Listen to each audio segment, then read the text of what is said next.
Okay.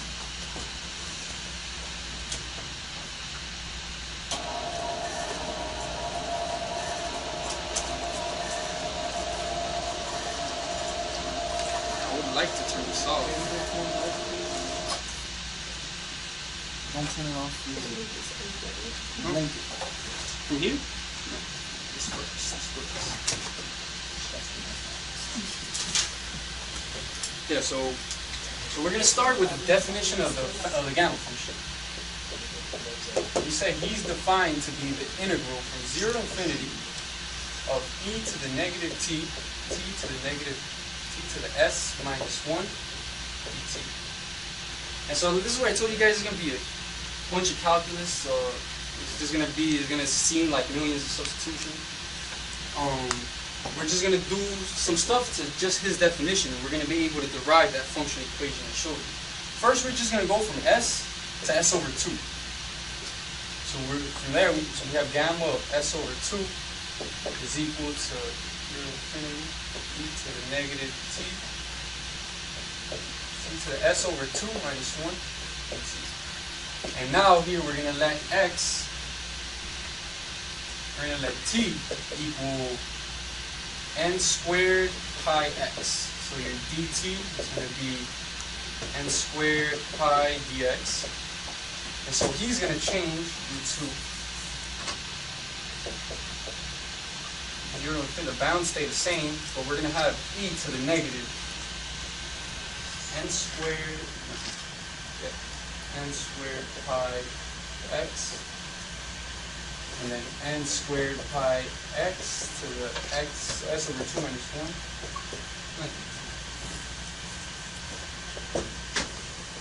N to the negative 2 pi to the negative 1 dx.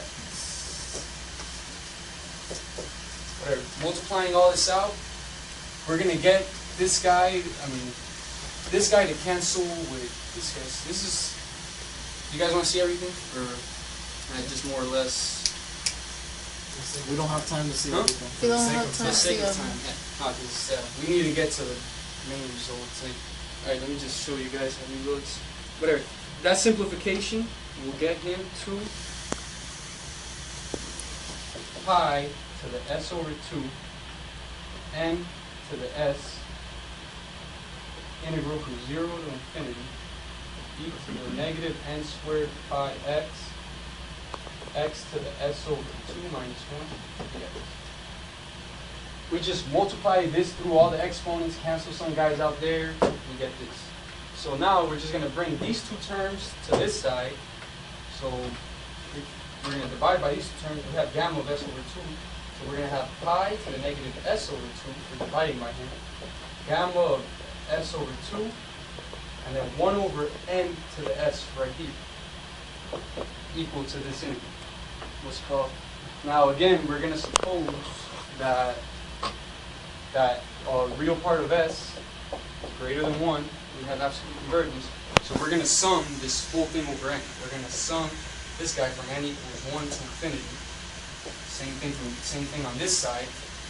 And so what are we going to get here? This guy is just going to be pi to the negative s over 2, gamma of s over 2, plus 1 over 2 to the s, pi to the negative s over 2, gamma of s over 2, plus dot dot dot equals, well, let's just do this side first.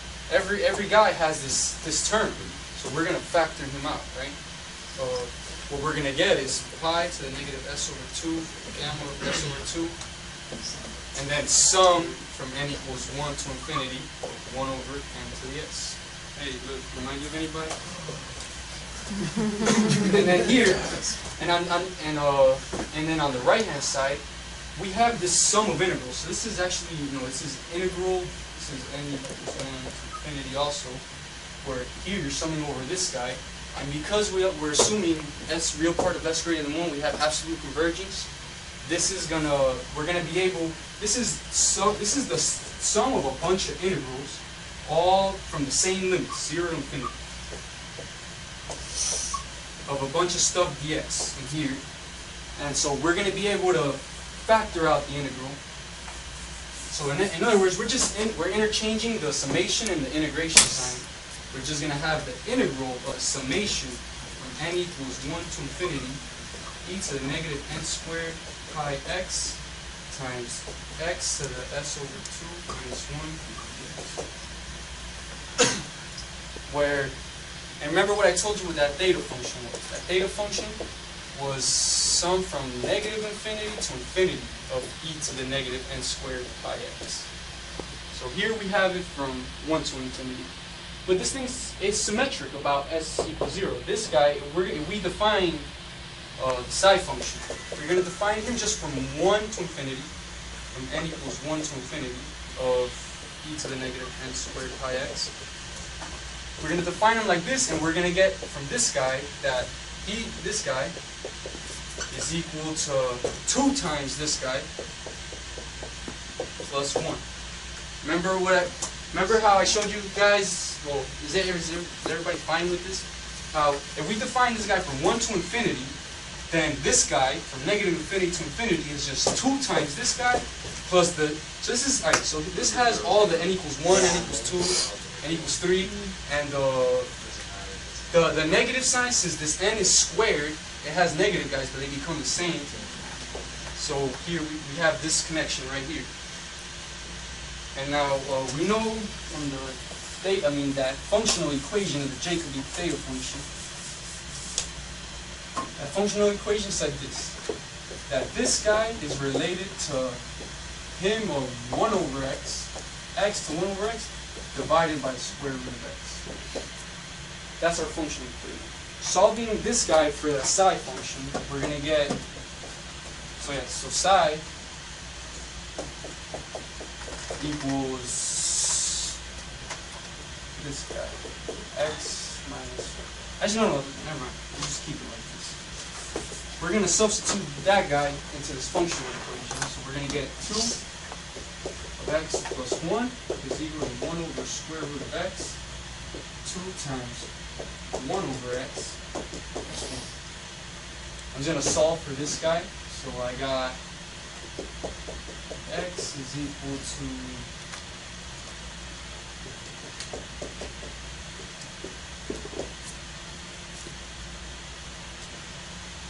I'm going to bring the 1 over there and divide by the 2. I'm going to multiply this whole thing across, plus 1 over square root of x, 1 over 2 square root of x, minus 1 half. So now I have this guy. C of 1 over x, right? Huh? Yeah, C of 1 over x. Yeah, it's 1 over x. Bam. So so this back to here. Remember, this is just the zeta function. So in fact, we have pi to the negative s over 2 gamma of s over 2 zeta of s is equal to, upon interchanging this, and then we call this guy psi, he's psi of x, we have that he's equal to integral from 0 to infinity psi of x, x to the negative s over 2, x to s over 2 minus 1 dx. So, alright, so we have, bam, here we already developed half of our thing, right here.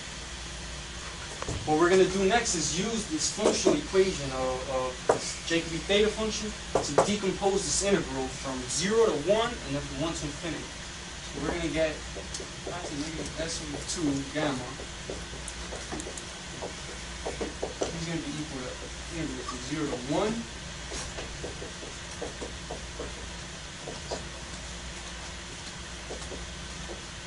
plus integral from 1 to infinity of the same thing. X to the s over 2 minus 1 dx. And then we're going to substitute this right here into this guy right here. And again, for the sake of time, I would love to show you every step, but it would probably take too long, or never finish. He's going to simplify beautifully this first term, because we have the limits from 0 to 1. I'm going to substitute this guy into here, do a bunch of stuff, and I can show you guys if you want. It's rather nice, but it's just little tedious. This whole thing is going to simplify into 1 over s minus 1 plus integral from 1 to infinity. This guy times x to the s over 2 minus 1 plus x to the negative s over 2 minus 1 half. Yes. Equal to this guy. And basically what we did here, by decomposing this integral here, putting in this functional equation, and because it relates it to this guy, we're going to put that guy in, so we're going to have a side of 1 over x, but then we're going to do it just to change the substitution. We're going to do let x go to x to the negative 1. We're going to revert everything back, integrate, is going to turn out like this. It's pretty cool. And then here actually I can factor out a negative 1 out of here. So I can take this out right here. This put a plus of 1 half. And factor out that x right there. And so now this is what Riemann did. This is what he noticed. This thing is invariant under the substitution s to 1 minus s. If I substitute s to 1 minus s into here, I get 1 minus s times 1 minus s minus 1, negative s, plus, and then here, this is just, right here, s over 2 minus 1, this is just negative 1 minus s over 2. Actually not even negative, but just regular positive. So again, I'm just going from s to 1 minus s. This just becomes, this stays the same. Here, this just becomes x to the 1 minus s over 2 plus, and this is just s. X to the s over 2. Yes. So in other words, in here, I can multiply this negative sign into here and just go back to this. This integral, this expression of this whatever this is right here, is invariant under this substitution. That's how Riemann noticed the connection between zeta of s and zeta of 1 minus s. So directly from just this thing reflecting, basically what it's doing is reflecting around s to 1 minus s. He wrote this. You got pi to the negative s over 2, gamma of s over 2, zeta of s is equal to pi to the negative 1 minus s over 2, gamma of 1 minus s over 2, zeta of 1 minus s. And bam. This is one of the most powerful tools we have in this theory of the Riemann zeta function. This is the functional equation of the Riemann zeta function in terms of, the connecting zeta of s to the value of zeta of 1 minus s. Because the whole integral is invariant under this substitution. So this guy's, not only is it nice, but it's complete. This guy's completely symmetric through there. So if we define, now we're gonna normalize this guy. We're gonna define a new function. Riemann calls it like a chi function, phi of s, or something. How do you define it? Psi. 1 half. He's just gonna normalize it. S minus 1. He's gonna multiply through s over 2, gamma of s over 2, zeta of s. He's gonna define this function. And basically, this thing is just going to multiply with this right here to cancel out these poles. And actually, I can probably put this thing down again. So here's our functional equation.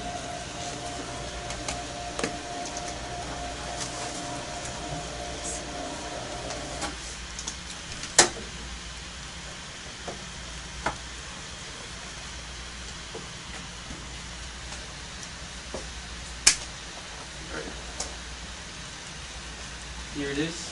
This is what we're trying to derive. There's a lot of ways to derive it. In my book, there's like 7 different proofs for this. But this is, I told you, I wanted to derive this symmetric one, this one, because it's probably the nicest. And you're going to see how it's also going to be the most useful. So yeah, so now that we derived this functional equation for zeta, we know that zeta of s is connected to zeta of 1 minus s somehow. We're going to use all these identities of gamma right here, we're going to use them to just rewrite it, because if you probably look this up online, you will see